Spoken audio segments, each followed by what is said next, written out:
Hello, but I hope you're doing well. Welcome back to a very exciting episode of CS:GO News. Hope you guys all had a great weekend and welcome back. Let's hop into our first story though, and that's about a brand new type of scam out there. Now I know a lot of you guys are aware about many of the scams, and a lot of you guys do not fall for them. I don't need to warn you about this one as well, but it is the newest one in the North American scene as of right now. I actually was being told about this, and I did receive a message from a website known as SkinsHit.com. Now, of course, with that name SkinsHit.com, you can also revert that little wordplay there and have a new name, but I call it SkinsHit.com. It is a scam, and it's actually apparently keylogging anyone who signs into their website via Steam. And of course, if you guys do not know the background of the scam, if any of you North American viewers out there have received this message on screen, that's actually a message I received from someone on my friends list. So if you did log into that website, they actually access your Steam and send this message out to all of your friends list, and they won't even know they sent the message. So I actually, this guy is on my own personal friends list, and he had no idea he had sent it to me. And of course, when any website out there offers a free $20 or $30 bet, it's most likely too good to be true and a scam. So please watch out for that. Otherwise though, in other big CSGO news, of course the major still goes on,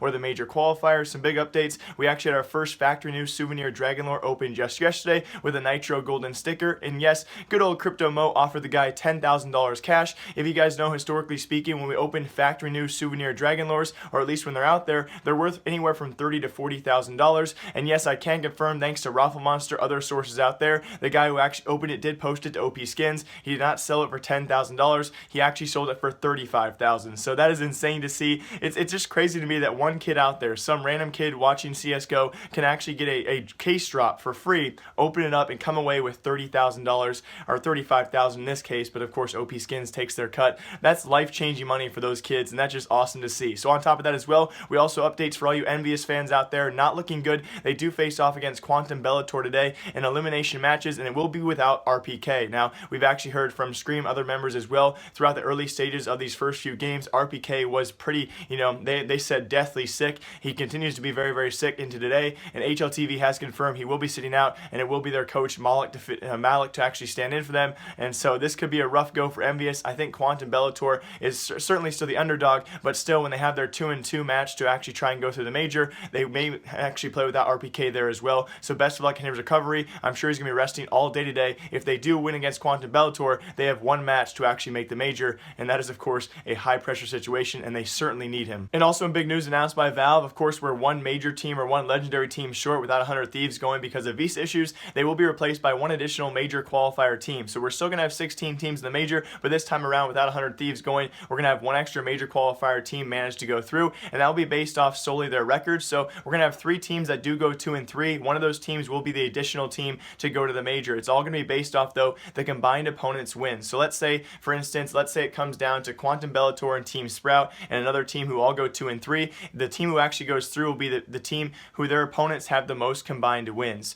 Beyond that though, if there is actually a tie break between that of the 2 and 3 teams, they will go to additionally head-to-head matchups and another criteria after that, so it will be broken down eventually. If it is actually a tiebreaker after the opponent's number of wins, we're going to see a lot of teams upset when it goes to head-to-head matchups, so on and so forth. It's pretty average criteria for a tiebreaker, but yes, that means one additional major qualifier team will go through, so we're going to see another, we'll see what happens. It's going to be adding some other additional things to look out for today, guys, in some great matchup. And in other news, which I guess no one's really surprised about anymore, we have another Maikelele team coming in 2018. It will be an all-Swedish roster with Jazar. Of course, Pronax returns as well. If you guys remember, many months ago and early in 2017, we actually had Pronax tweet out this. He would be back in 2018, taking a small break. So it was really exciting to see Pronax come back to this new Swedish roster, and alongside that, their 4th member will be Pith. Now, again, I'm kind of worried about this because, of course, we've seen Maikelele, of his 20-plus teams, I think 3 or 4 of them have been all Swedish rosters, and none of which have been anything substantial, especially late in 2017 when they were trying to qualify for this major.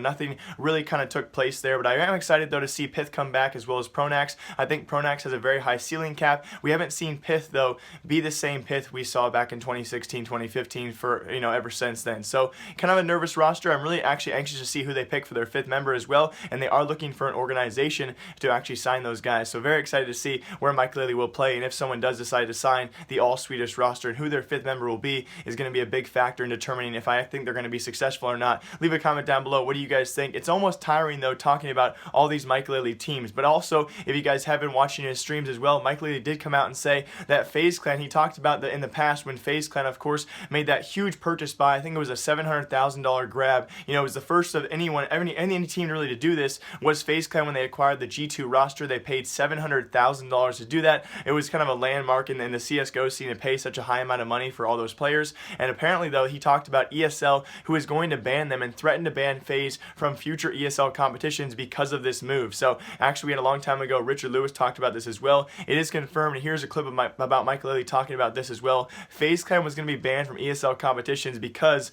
of their dominant move to actually buy the G2 roster. It was just bad, dudes. It was just so fucking hard. One of the owners from G2, which is a guy that owns ESL as well, he was so close of getting me banned from CS. Like DreamHack, FaceIt, ESL, of course, all the big tournaments out there. He was this close of getting me banned, because I was so straightforward that we wanted to go to FaZe and we wanted to go to for free because G2 they were owning us a lot of money. But it was a hard time, dude. Boy, I am so glad ESL did not ban those guys, and I'm sure they're very glad now as well, of course, considering where FaZe Clan is today. Also, very last in today's episode of CSGO News, these episodes are getting shorter and shorter, and I kind of like that, actually. Leave a comment down below. What do you guys think? I know a few of you guys like the super long episodes, but when there's not enough news, I really can't stretch it out. But yeah, hopefully you guys all enjoy it. And very lastly, of course, the major qualifier going on right now. Here are the current team placements right now in the elimination bracket. Of course, Cloud9 going through as our first 3-0 team last night, which was pretty cool to see. But some big matches coming up today, and I cannot wait to watch. So hope you guys all enjoyed. I will see you all in a couple of days. And remember, my name is Jake. Remember, I like you. Goodbye. Make some noise, but not enough. Oh, you can't.